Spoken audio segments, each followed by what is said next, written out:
जय हिंद दोस्तों, मैं भूपेन नामदेव। जैसा कि आपने थंबनेल में देखा होगा, सीआरपीएफ दरोगा सब इंस्पेक्टर जीडी भर्ती। जी हाँ दोस्तों, एसएससी की तरफ से न्यू नोटिफिकेशन जारी किया गया है, जिसमें आपका एसएससी सीपीयू एसआई के थ्रू आपका सीआरपीएफ में 818 पद पर यह भर्ती निकली हुई है। तो आज हम इसी के बारे में चर्चा करेंगे कि कब से इसके फॉर्म अप्लाई हो रहे हैं, इसमें योग्यता क्या मांगी गई है, आपका पेपर कितने सब्जेक्ट से पूछे जाएंगे, आपको इसमें टाइम कितना मिलने वाला है, माइनस मार्किंग है या नहीं, आपको फिजिकल टेस्ट में क्या क्या कराया जाएगा, जैसे कि हाइट, चेस्ट, वेट, आपका रनिंग, और सबसे लास्ट में हम बात करने वाले हैं इसकी सैलरी के बारे में। तो चलिए दोस्तों, वीडियो को बिल्कुल भी स्किप ना करें, वीडियो स्टार्ट करते हैं।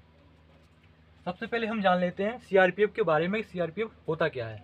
तो सीआरपीएफ का जो फुल फॉर्म होता है, सी से हो गया आपका सेंट्रल, आर से रिजर्व, पी से पुलिस और एफ से force. Central reserve police force, यह है अपनी ड्यूटी नक्सल प्रभावी क्षेत्र या माओवादी प्रभावी क्षेत्र। इसकी आप सीआरपीएफ की कोबरा बटालियन को आप जानते होंगे, जिसे हम कोबरा कमांडो बोलते हैं, आप सभी लोग जानते होंगे। यह जो कोबरा कमांडो है, इसी सीआरपीएफ का कमांडो यूनिट है, ठीक है। यह अपनी ड्यूटी, जैसे कि आपने देखा होगा, कोई दंगा हो जाता है, हड़ताल होती है, तो वहाँ पर जो बंदे जाते हैं वो किसके बंदे होते हैं, वो होते हैं आपके सीआरपीएफ के, ठीक है, या फिर आरएएफ के। आरएएफ जो एक फोर्स है वो भी सीआरपीएफ का ही एक यूनिट है।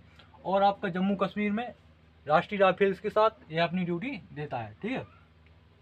अब बात करें इसके आवेदन के बारे में, तो ऑनलाइन डेट इसकी जो रखी गई है, 22 जुलाई से आपके फॉर्म स्टार्ट हो रहे हैं, और जो इसकी लास्ट डेट है वो आपकी 15 अगस्त इसकी लास्ट डेट है। यह जो भर्ती निकली हुई है, यह दरोगा जीडी की भर्ती निकली हुई है, इसके थ्रू आप कमांडो भी बन सकते हैं, ठीक है।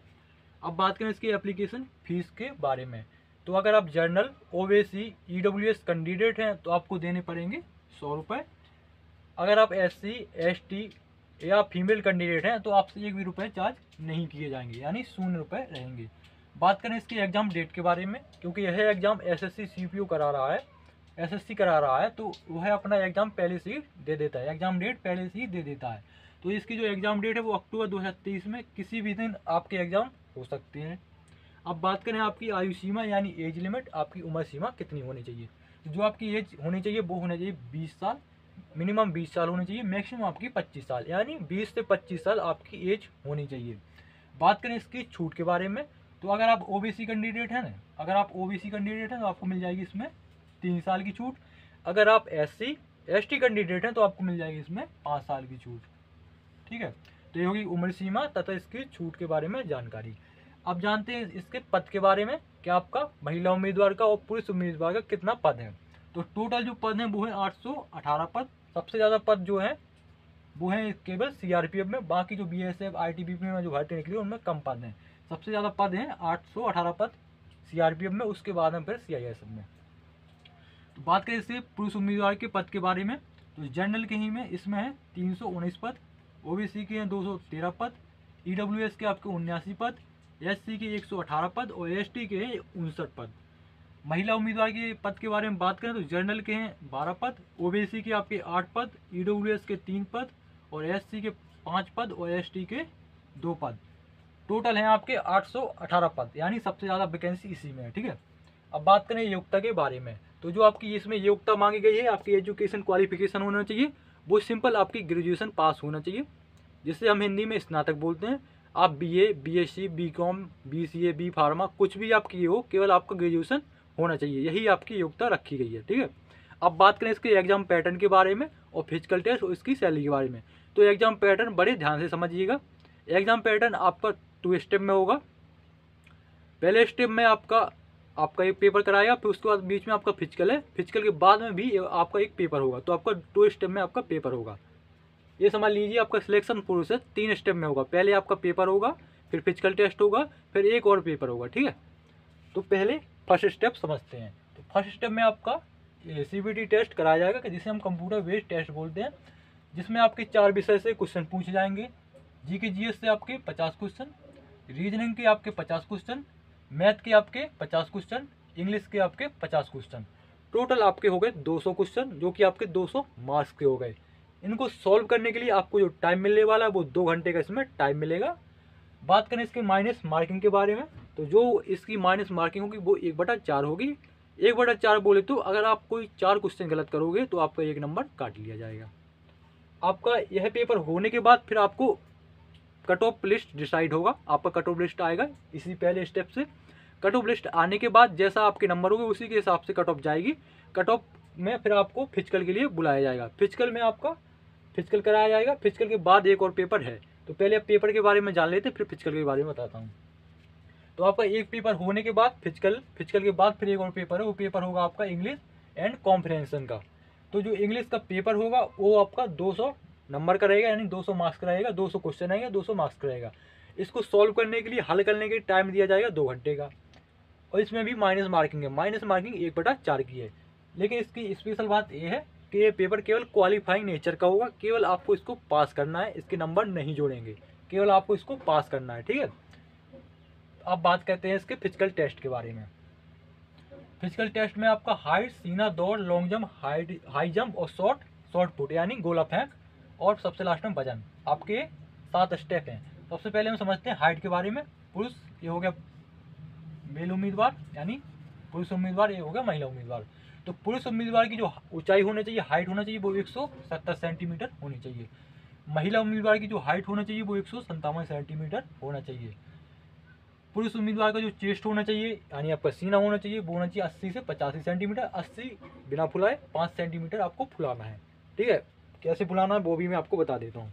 ऐसे सारी हवा बाहर निकाल देनी है, फिर एकदम से हवा अंदर खींचनी है, 5 सेंटीमीटर फूलना चाहिए। अगर आपका चेस्ट 5 सेंटीमीटर से कम फूलेगा तो आपको रिजेक्ट कर दिया जाएगा। अगर आप दौड़ने जाओगे डेली तो आपका 5 सेंटीमीटर से ज़्यादा ही चेस्ट फूलेगा, इससे कम नहीं फूलेगा, ठीक है।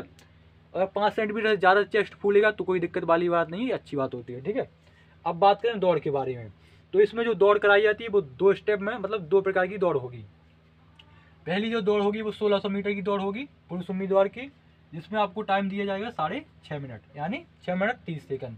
फिर दूसरी जो दौड़ कराई जाएगी वो 100 मीटर की दौड़ कराई जाएगी, जिसमें जो आपको टाइम मिलेगा 16 सेकंड का।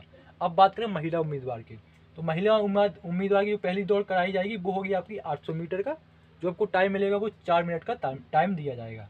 और दूसरी दौड़ होगी जो महिला उम्मीदवार की, वो होगी 100 मीटर की, जो इसमें टाइम दिया जाएगा वो 18 सेकंड का इनको टाइम दिया जाएगा। अब बात करें लॉन्ग जंप के बारे में, तो लॉन्ग जंप जो आपकी होगी वो 3.6 मीटर की पुरुष उम्मीदवार की लॉन्ग जंप होगी। लॉन्ग जंप बोले तो ऐसा एक खड्डा सा खोद देंगे और दूर से आपको भागते हुए आना है, लंबा ऐसा कूदना है, लंबा कूदना है, ऊंचा नहीं कूदना, लंबा कूदोगे उसे लॉन्ग जंप बोलते हैं। तो जो उसका डिस्टेंस होगा, दूरी होगी, वो 3.6 मीटर की दूरी होगी। बात करें महिला उम्मीदवार की लॉन्ग जंप के बारे में, तो महिला उम्मीदवार की जो लॉन्ग जंप की डिस्टेंस है वो है आपकी 2.7 मीटर की। अब बात करें हाई जंप, हाई जंप यानी ऊंची कुदाई, आपको दौड़ के आना है और ऊंचा कूदना है, ठीक है। ऐसा कुछ 2 डंडे गड़े होंगे, बीच में ऐसा डंडा गाड़ देंगे, दौड़ के आना है, इसको नापना है, ठीक है। तो जो हाई जंप हो गई पुरुष उम्मीदवार की, उसका जो डिस्टेंस यानी दूरी है वो 1.2 मीटर की रहेगी, और महिला उम्मीदवार की जो लॉन्ग हाई जंप की जो दूरी रहेगी वो आपकी 0.9 मीटर की रहेगी। बात करें शॉर्ट पुट के बारे में, तो महिला उम्मीदवार का गोला फेंक नहीं कराया जाएगा, केवल एक पुरुष उम्मीदवार के लिए है। गोला फेंक की जो आपकी दूरी होगी, कितनी दूरी आपको फेंकना है, उसकी दूरी है 4.5 मीटर, आपको गोला फेंकना है, ठीक है। और इसका जो वजन होगा गोला का वो होगा आपका 16 LBS का, आप कैलकुलेट कर लीजिएगा। बात करें वजन के बारे में, तो किसी भी स्टेट पुलिस या आपका CAPF या आपका आर्मी हो या कुछ भी हो, आपका जो वजन नापा जाता है वो आपकी एज के अकॉर्डिंग नापा जाता है, यानी उम्र के हिसाब से आपका वजन नापा जाएगा, ठीक है। तो ये होगी फिजिकल टेस्ट के बारे में जानकारी। आशा करता हूँ आपको समझ में आया होगा। बात करें सैलरी के बारे में, तो जो सैलरी आपकी इन हैंड जो सैलरी मिलेगी वो मिलेगी आपको 35,400 रुपये, प्लस में आपको सेंट्रल गवर्नमेंट का अलाउंसेस दिए जाते हैं, जैसे TA, HRA, ठीक है, DA, इन सभी को जो मिला के जो शुरुआत में जो सैलरी बनेगी वो बनेगी आपकी 47 से 55 हज़ार के बीच में। इसके अलावा CRPF में आप कोबरा कमांडो भी बन सकते हैं। कोबरा कमांडो बनने के लिए ट्रेनिंग जब आपकी ट्रेनिंग कंप्लीट होगी उसके पहले ट्रेनिंग के लास्ट टाइम में आपको इन्फॉर्म किया जाएगा कि अगर आप कोबरा कमांडो में भर्ती होने के लिए इच्छुक हैं तो आप इसमें अप्लाई जरूर करें, ठीक है। कोबरा कमांडो की 3 महीने की ट्रेनिंग होती है आपकी बेंगलोर में, बेलगांव में। ट्रेनिंग होने के बाद जो आपका CRPF यानी CRPF कोबरा का जो आपको बोनस मिलेगा, सैलरी मिलेगी, इस सैलरी के अलावा भी कोबरा का जो बोनस मिलेगा वो मिलेगा 19,000 कुछ रुपये, 19,000 समझ लीजिए, 19,000 कुछ रुपये मिलेंगे। तो आपकी ये मान लो 50,000 सैलरी ये हो गई, 50,000 प्लस में आपका 19,000 वो हो गई, तो आपकी शुरुआत में जो सैलरी बनेगी वो 69,000 बनेगी, ठीक है। तो अच्छी खासी इसमें सैलरी भी मिलने वाली है, और भाई रिस्क तो होता ही है, तो जम के तैयारी करते हैं। और रिस्क क्या, रिस्क नहीं ली तो ज़िंदगी में मज़ा ही क्या है फिर, ठीक है। तो अच्छे से तैयारी करिए, मेहनत करिए। अगर आपको कुछ इसमें डाउट हो, ठीक है, तो आप कमेंट बॉक्स में कमेंट जरूर करिए, मैं आपका रिप्लाई दूंगा। कहीं से भी आपको इन्फॉर्म कराऊंगा, लेकिन आपको रिप्लाई जरूर करूंगा। तो दोस्तों मिलते किसी नेक्स्ट वीडियो में, तब तक के लिए जय हिंद जय भारत। अच्छे से मेहनत करिए, जय हिंद।